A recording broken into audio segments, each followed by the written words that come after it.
बिस्मिल्लाहिर्रहमानिर्रहीम। अस्सलाम वालेकुम। कमर मेकन एक नई वीडियो के साथ सुप्रीम कोर्ट से आपसे मुखातिब हूँ। ख्वाजा आसिफ साहब का एक ट्वीट आया है, माली फहाशी का इल्ज़ाम उन्होंने लगाया है। बड़ी टर्म उन्होंने यूज़ की है, लेकिन इस बारे में कुछ आम तफसीलात हैं, वो भी आपके सामने ज़रूर रखूँगा। Speaker, deputy speaker, chairman senate की जो तनख्वाहों में इजाफ़ा है, उसके ऊपर अब ख्वाजा आसिफ साहब भी बरहम दिखाई देते हैं। क्या ख्वाजा आसिफ साहब से इस बारे में किसी किस्म की कोई मुशावरत नहीं की गई थी? ज़ाहिर है वो वज़ीर दिफ़ा है, वैसे तो वज़ीर ख़जाना के मामलात होते हैं, लेकिन इस वक्त हुकूमत में है, बजट में कहीं ना कहीं तो उनकी इनपुट रही होगी। तो इस वक्त उनके ये ट्वीट करने का मकसद क्या है? हैरानकुन तौर पर एक और अहम केस है जो सुप्रीम कोर्ट में तहरीरी फ़ैसला भी आया, उसके ऊपर बात करेंगे। नूरी मुक़द्दम केस का जो तहरीरी फ़ैसला आया, तहरीरी फ़ैसले के अंदर बहुत अहम तरीन ऑब्ज़र्वेशंस जजेस ने शामिल की हैं। वीडियो और तस्वीरी जो सबूत होते हैं उसके हवाले से वो बहुत अहम नौयत का फ़ैसला है, उसकी तफसीलात भी आपके सामने रखूँगा। लेकिन पहले ज़रा सिर्फ 2 मिनट इसके ऊपर बात कर लेते हैं। ख्वाजा आसिफ साहब का पहले ट्वीट पढ़ लें। Speaker, deputy speaker, chairman senate और डिप्टी चेयरमैन सेनेट की तनख्वाह में और माली मुराआत में बेतहाशा इजाफ़ा माली फहाशी के ज़ुमरे में आता है। आम आदमी की ज़िंदगी को जहन में रखें, हमारी तमाम इज़्ज़त आबरू उसी की मरहून मिन्नत है।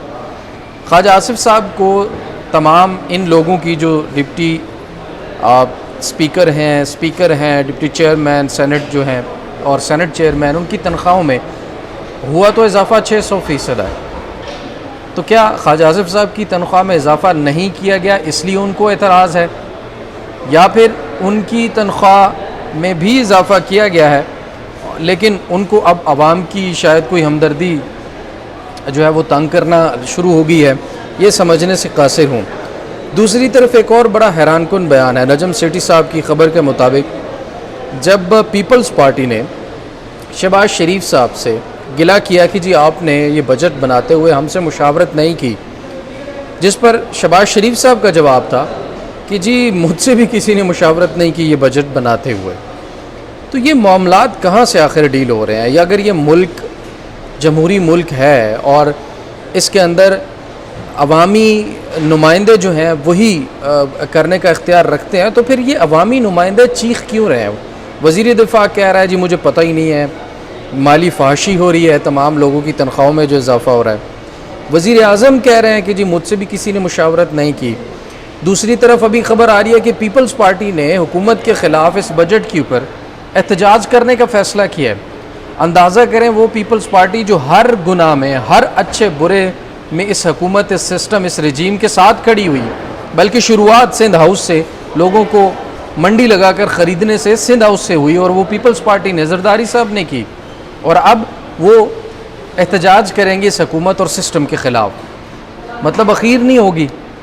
अवाम को यार इतना आप चूंटियाँ समझते हैं, मतलब आप क्या समझते हैं अवाम को कि वो इस तरह से आंखें बंद करके हर चीज़ आपकी बिल्कुल उसी तरह से देखती रहेगी? आप हुकूमत में भी बैठे हैं, आप हुकूमत के ख़िलाफ़ एहतजाज भी कर रहे हैं, आपके वोटों से बनने वाला वज़ीर आज़म, आपके वोटों से बनने वाले सेनेटर, आपके वोटों से बनने वाले तमाम ओहदेदार इस वक्त जो बैठे हुए हैं, वैसे तो वो नॉन इलेक्ट तस्वुर होने चाहिए। नॉन इलेक्टेड बंदा जिसने वोट हासिल नहीं किए वो काबीना के अंदर शामिल ही नहीं होना चाहिए। पाकिस्तान के अंदर निज़ाम पता नहीं किस तरह का है कि नॉन इलेक्टेड बंदे पाकिस्तान के अंदर बैठकर पूरी कौम के फैसले कर रहे हैं। अच्छा, प्रॉपर्टी के ऊपर टैक्स लगा दिए जी, प्रॉपर्टी ख़रीदने पर टैक्स में कमी कर दी है, प्रॉपर्टी बेचने पर सबसे ज़्यादा टैक्स लगा रही है, क्योंकि लोग प्रॉपर्टीज़ बेच कर इस मुल्क से बाहर जाने पर मजबूर हो गए हैं।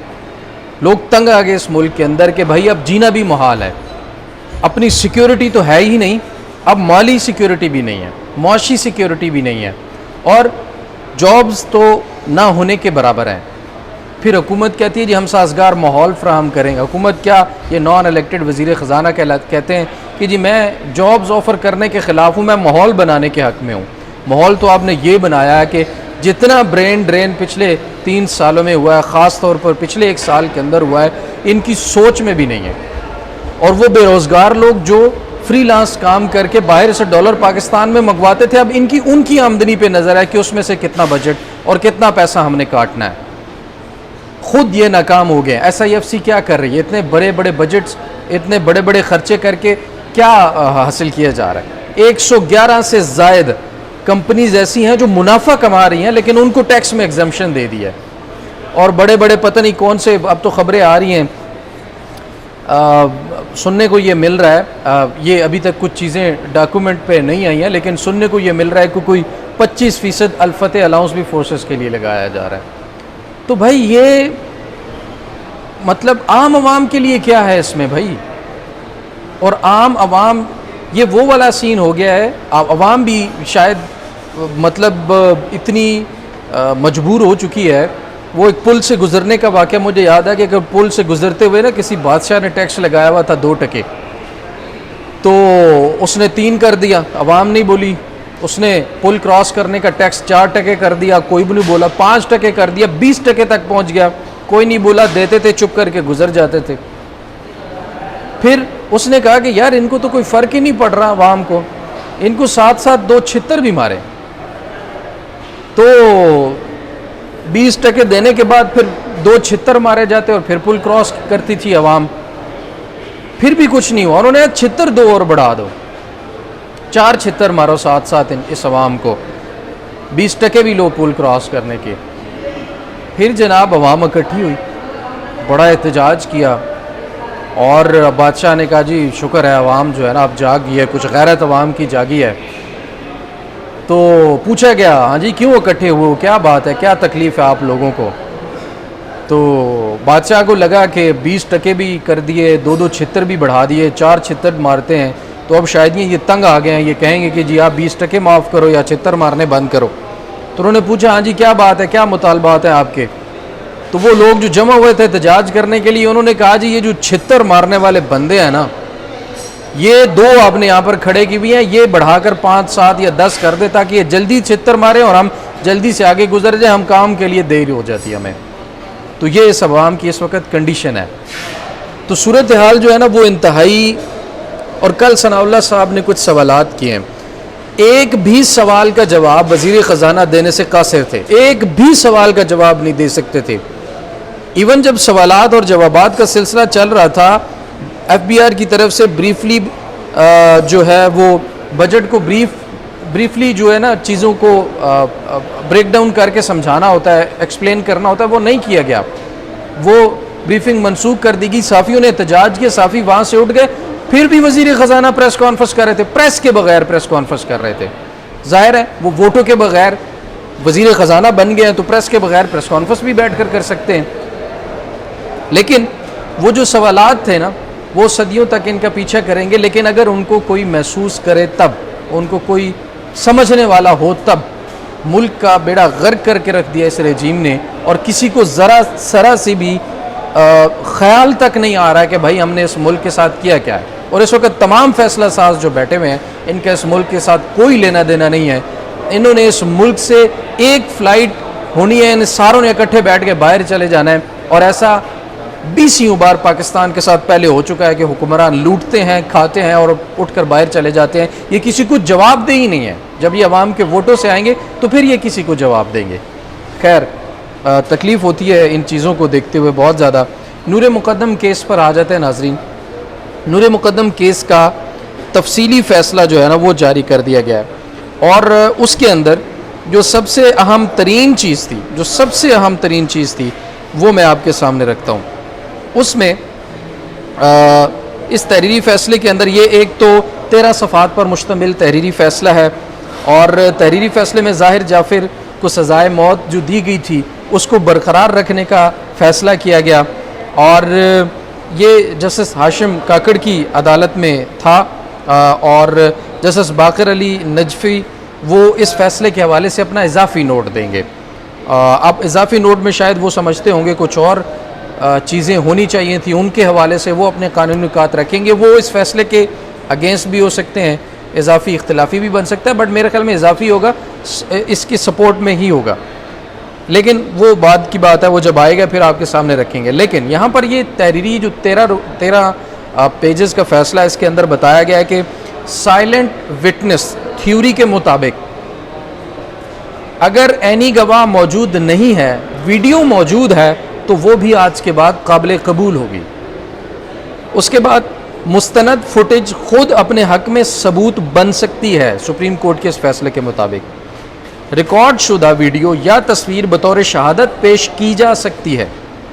फिर सुप्रीम कोर्ट के इस फैसले में कहा गया कि काबिल एतमाद निज़ाम से ली गई फुटेज खुद ब खुद शहादत बन सकती है। अगर वो फुटेज टेम्पर्ड नहीं है, फॉर्ज्ड नहीं है, ख़राब नहीं है, एडिटेड नहीं है, ओरिजिनल और ऑथेंटिक ज़राए से वो फुटेज अगर हासिल होती है, क्रेडिबल ज़राए से, तो वो फुटेज शहादत के तौर पर अदालत में एडमिसिबल होगी। वो कानून शहादत के खुद ब खुद शहादत के तौर पर पेश की जा सकती है।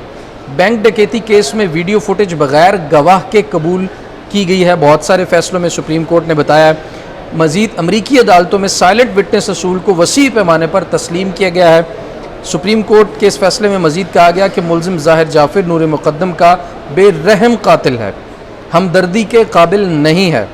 दोनों लोअर कोर्ट्स का फ़ैसला मुतफ़िक़ा तौर पर दुरुस्त करार दिया जाता है। मुल्ज़िम की जानिब से नूर मुक़द्दम पर जिस्मानी तशद्दुद की वीडियो सबूत के तौर पर पेश की गई। CCTV फुटेज, DVR और हार्ड डिस्क काबिल कबूल शहादत हैं। ये बहुत बड़ी डेवलपमेंट है नाजरीन। पहले कहा जाता था ना कि वीडियो और ऑडियो के बारे में मुतनाज़ा होती थी, लेकिन अब सुप्रीम कोर्ट के इस फैसले के बाद ये बहुत बड़ी तब्दीली है। क्रिमिनल जस्टिस सिस्टम के अंदर जो शहादत दी जाती हैं, जो कानूनी शहादत, उसके अंदर फिर ये बहुत अहमियत की हामिल होंगी अब आइंदा के बाद। उसके बाद वीडियो रिकॉर्डिंग में कोई तरमीम साबित नहीं हुई, मुल्ज़िम की शनाख्त सही निकली है। उसके बाद सुप्रीम कोर्ट के इस फैसले में बताया गया कि DNA रिपोर्ट से ज़्यादती की तस्दीक हुई है। आला कत्ल पर मकतूला का खून भी मौजूद है। मुल्ज़िम नूर मुक़द्दम की मौजूदगी की कोई वजाहत न दे सका।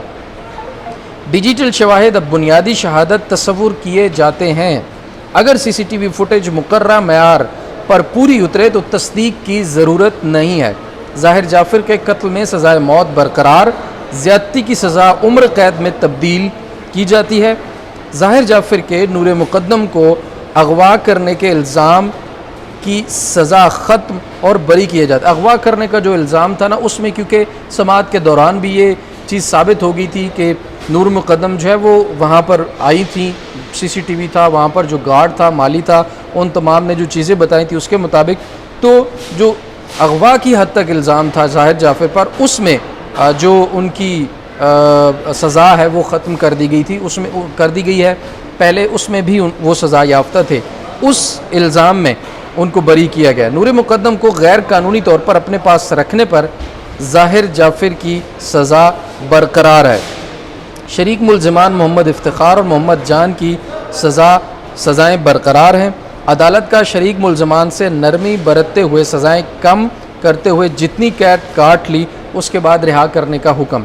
जो दोनों शरीक मुल्ज़िमान जिनके ऊपर ये इल्ज़ाम था कि वो भी इसमें शामिल थे, मोहम्मद इफ्तिखार और मोहम्मद जान, मेरे ख्याल में एक चौकीदार है और एक माली है, उनकी जो सज़ा है वो बरकरार है। लेकिन उनके साथ नरमी ये की है कि उन्होंने जितनी सज़ाएँ भुगत ली हैं वो उनके लिए काफ़ी हैं और उसके बाद उनको अब रिहा करने का हुक्म जो है वो दे दिया गया है। दो जो शरीक मुल्ज़िमान हैं वो अब रिहा हो जाएंगे क्योंकि वो ज़ाहिर जाफ़िर के मुलाजिम थे। अब इसमें जस्टिस बाकर अली नजफ़ी जो है वो अपना इजाफ़ी नोट भी लिखेंगे। तो ये एक बहुत बड़ी डेवलपमेंट है कि अब जो ख़ास तौर पर सरकारी CCTV फुटेजेस हैं, बैंक की CCTV फुटेजेस हैं, घरों के अंदर जो हाई वो जो लगी होती हैं HD कैमराज और बेहतरीन फुटेज जो बनाते हैं, जो क्लियरली सब चीज़ों को कैप्चर कर सकते हैं, जिसमें इबहाम ना हो, गलती की गुंजाइश ना हो, क्रेडिबल, वो तमाम फुटेज अब अदालतों में काबिल कबूल होगी और एनी गवाह है या नहीं है, फुटेज और तस्वीरों की बुनियाद पर भी आइंदा केसेस जो हैं वो उनके अंदर जो सज़ाएँ हैं वो होती हुई नज़र आ सकती हैं। और पहले ये बहम होता था कि शायद फुटेज और तस्वीर, ये जो वीडियो होती है उसको इतना काबिल नहीं समझा जाता, लेकिन अब फुटेज से मुझे वो 9 मई की फुटेज भी याद आ गई। तो 9 मई की फुटेज भी अगर किसी दिन सामने आ गई तो फिर किसी एनी गवाह की ज़रूरत मौजूद नहीं होगी। तहरीक इंसाफ या इमरान खान को फ़िक्स करने के लिए किसी बेड के नीचे छुपे हुए पुलिस के बंदे की शायद ज़रूरत नहीं होगी। फिर वो फुटेज देखकर जजेस फ़ैसला कर सकेंगे कि भाई हाँ क्या सही है, क्या दुरुस्त है। हाँ, फुटेज का फ्रांसिक जो है वो करवाने की हिदायत जारी की जा सकती हैं, ये देखने के लिए कि ये टेम्पर्ड तो नहीं है, एडिटेड तो नहीं है, फौज तो नहीं है, या इसके अंदर किसी किस्म की कोई तब्दीली तो नहीं की गई। तो उसके हवाले से जो फ्रांसिक है वो करवाना जो है वो उसके चांसेस हो सकते हैं। लेकिन ये बड़ा अहम तरीन और बेहतरीन तहरीरी फ़ैसला मेरे ख़्याल में आया है। और क्रिमिनल जस्टिस सिस्टम के अंदर बहुत सारी खामियां हैं, और क्रिमिनल जस्टिस सिस्टम से मुझे एक चीज़ याद आ गई कि रियासत की तरफ से जो मुकदमात बनाए गए हैं वो उसमें किसी किस्म की कोई कंपनसेशन नहीं है। नाजरीन, मैंने चीफ़ जस्टिस याह्या अफरीदी साहब से मीटिंग के दौरान भी ये उनसे सवाल किया था कि आप बहुत सारी जो लेकर आ रहे हैं तब्दीलियाँ और बेहतरियाँ कर रहे हैं, आप कहते हैं आपके मुताबिक कि आप बहुत सारी चीज़ें जो हैं वो अपडेट कर रहे हैं, और तो क्या इसमें जो रियासत लोगों के ख़िलाफ़ मुकदमात बनाती है वो 3 साल 4 साल, इवन साबिक वज़राए आज़म अंदर रह चुके हैं, इस वक्त एक वज़ीर आज़म जेल के अंदर हैं, तो वो जब बेगुनाह साबित हो जाएंगे तो वो 3-4 साल जो रियासत की तरफ से दायर मुकदमे में उन्होंने अदालत के अंदर वक्त गुजारा है उसके बदले उनको क्या मिलेगा। तो ये सवाल मैंने एक senior lawyer barrister Salman Safdar साहब से भी एक दफ़ा किया था, और उन्होंने कहा बदकिस्मती है कि हमारे सिस्टम में उसकी कोई कंपनसेशन नहीं है कि रियासत अगर आपके साथ आपके ख़िलाफ़ मुकदमा बनाए और आप 4-5-7 साल के बाद अगर बेगुनाह करार दिए जाते हैं तो वो 4-5-7 साल की किसी किस्म की कोई भी कंपनसेशन आपको नहीं मिलती। झूठे मुकदमे बनाने वालों के ख़िलाफ़ कोई केस नहीं होता, उनको पूछा ही नहीं जाता। हाँ, प्राइवेट कंप्लेनेंट जो हैं उनके ख़िलाफ़ कार्रवाई के कुछ कवायद या कानून कह लें वो मौजूद है, लेकिन रियासत के ख़िलाफ़ किसी किस्म का कोई कानून मौजूद नहीं है कि अगर रियासत कोई गलत मुकदमा दर्ज करती है तो उसको भी कटहरे में खड़ा होना चाहिए जब वो बंदा बेगुनाह या बरी हो जाए। तो ये जनाब इस वक्त हमारे सिस्टम में ज़ाहिर है बहुत सारी चीज़ें हैं, इनके ऊपर फर्दर बात करते रहेंगे। यहाँ तक के लिए इतना ही। अपना बहुत सारा ख्याल रखिए, अपने दुआओं में याद रखिए। अल्लाह निगहबान।